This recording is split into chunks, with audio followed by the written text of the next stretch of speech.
Good morning. This is Stroud Academy. We thought that it might be helpful during this coronavirus COVID-19 stuff if we showed y'all how we start our school day. We've been homeschooling for 9 years and we are by no means professionals, but I guess we just want to show you, how normal and interrupted our day can be, and that's okay if it's like that. So first, I'll show you our schoolroom. I'm gonna try not to be too shaky, but my kitchen, I won't show you too much because it's dirty, but our little schoolroom comes off of our kitchen. And our first student is Paxton. You say hi, good job. And then Abel is our pre-K student. Very good. And then if we go in age order, then Lael is our 4th grade student. She's our only girl. And then Trent is in 6th grade. Matthias is also in 6th grade. Matthias is my nephew, and we're so glad he comes to school with us.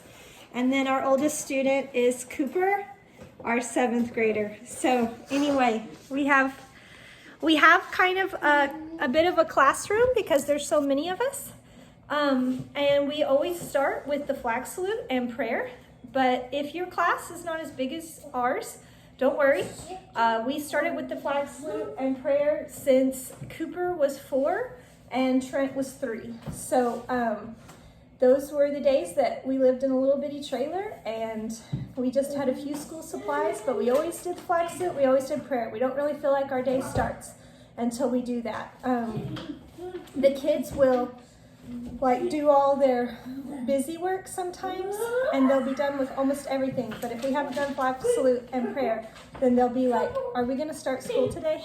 So they're just very, very used to it. And I think it's a good way to we turn off our play and we get on to our school. How we do it, hold on just a second, Paxton. How we do it is every week, one of the kids gets to be my helper, kind of like a real school. And then that means they get to do the flag salute, they get to do prayer. There's a few other perks to being the helper. They go get stuff for me if I need it. So this week it is Matthias. We go in age order just because I forget if we don't do it like that.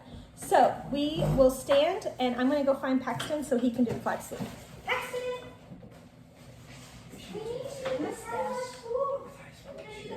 Okay, y'all can stand up. Flag salute.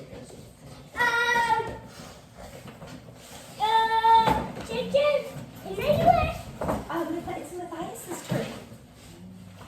Attention, salute, pledge.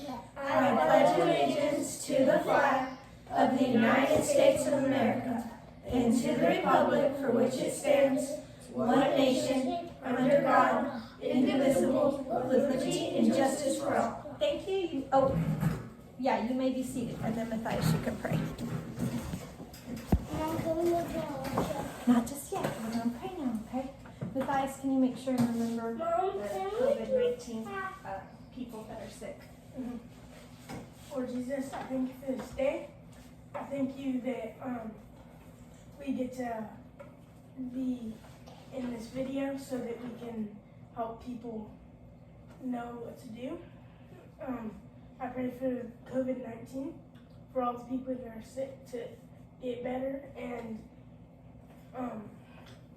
in Jesus' name, amen. Amen. Okay, so Abel and Paxton, so that they can see you, can you stand on your chairs? And can we show them how we say our verse? Stand up, Paxton. Okay. Normally the big kids help me teach them, but today they're going to show you what they learned all by themselves. Okay, you ready? Isaiah 64 6. We have all become like one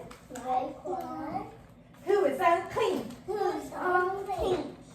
and all our righteous deeds are like a polluted garment I like garden. Good job. We all fade No. like a leaf. Like a leaf. I think that's all we've done so far. I'm gonna have to look it up. So good job! High fives! Oh, Good job! double high five. Double high five. Hit high. Okay. Good job. Hi. Oh my goodness. You're so tall. Good job. Okay. Y'all can go start your movie, okay? So normally they stay for the rest of our Bible, but today it's going to be a little bit harder for them to understand. So we're going to let them, they do a learning show now so that I can focus more on the big kids. And normally I try to remember to do the date, but I forgot, so I'll just have to do it later. Okay, so. Can I turn it up? Oh, yes. No. Do you know how to do it? Yeah. Okay, so I'm sure that'll help. Okay, so we are in Hosea with the ladies at church. And if I'm honest, that's not really a book of the Bible that people normally think to teach with kids. We've talked about it a little bit, about how it's about some harder things. Hosea has a wife who doesn't stay faithful to him, and it's a picture of how the children of Israel is not faithful to God. But God calls Hosea to be faithful to his wife and to continue to pursue her. And I hate to go too far without Matthias. What do I do? Oh, we'll just, here it comes.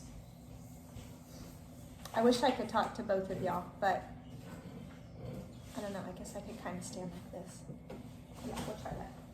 Okay, so I was telling them that we're reading the book of Hosea with the ladies at church, and I read these verses today. It's Hosea 6, verses 1 to 3. Come, let us return to the Lord, for he has torn us that he may heal us. He has struck us down, and he will bind us up.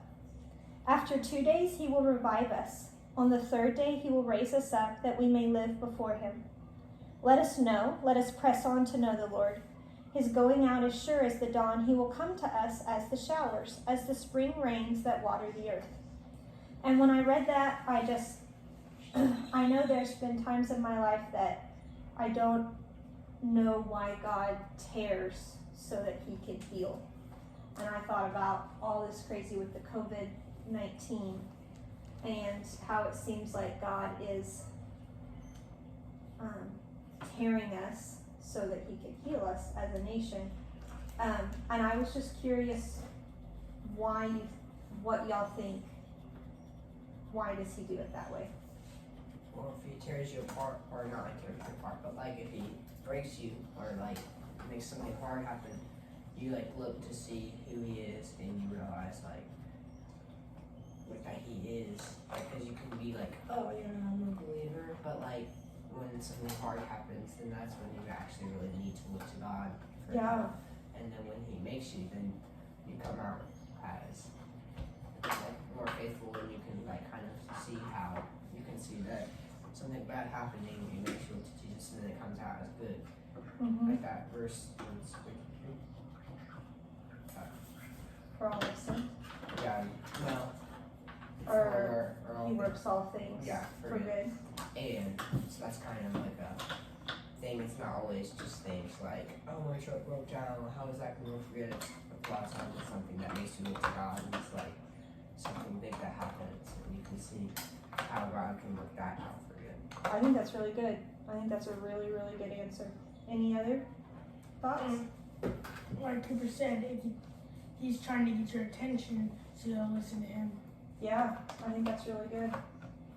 One thought that I don't know that I've ever thought today when I was reading these was sometimes I'm like, I think I assume that he's tearing people that are doing good, okay, and drawing them back to and drawing them to himself. But I think there's also something to be said for the children of Israel were not following God. And it could be he had tried to get their attention other ways, and now he's having to do it this way. Because like y'all said, when things are hard, it gets your attention back on God. I think y'all are right on with those answers. But this is something that I think probably a lot of people right now are struggling with. They're struggling with, how can a good God let this stuff happen? And I think sometimes it's our idea of what is good is not always really what is best.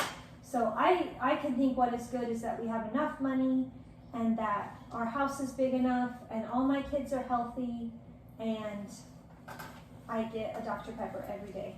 You know what I mean? But maybe God's good for me is that times are hard, and that I trust Him, and that as a family, we trust Him, and that points people to God, and then people get saved. Like, people's eternity can be changed by this when they trust in God. And that is way better than me having a Dr. Pepper every day. I mean, that's almost silly to compare it, but even better than our bank account being full, or us eating the food that we like to eat all the time, or something like that. So anyway, I had lesson planned yesterday to teach on Jacob and Esau, but then when I read this morning, I thought, no, I think this is more important. So anyway, we will start science in just a minute. Science stuff? What do we We want to did do? science last month. So we would do. We're still in March. Oh yeah. We'll start. Okay, so what Cooper was saying was we trade off months. 1 month we'll do history, and the next month we do science, because it's kind of hard to fit both in a day and get all like the fun stuff that we want to do with it. So anyway, the month of March is a science month, and hopefully tomorrow we will get to film the science experiment that we're going to put together today. So anyway, this was really long, but I hope it was helpful, and we will try this again another day.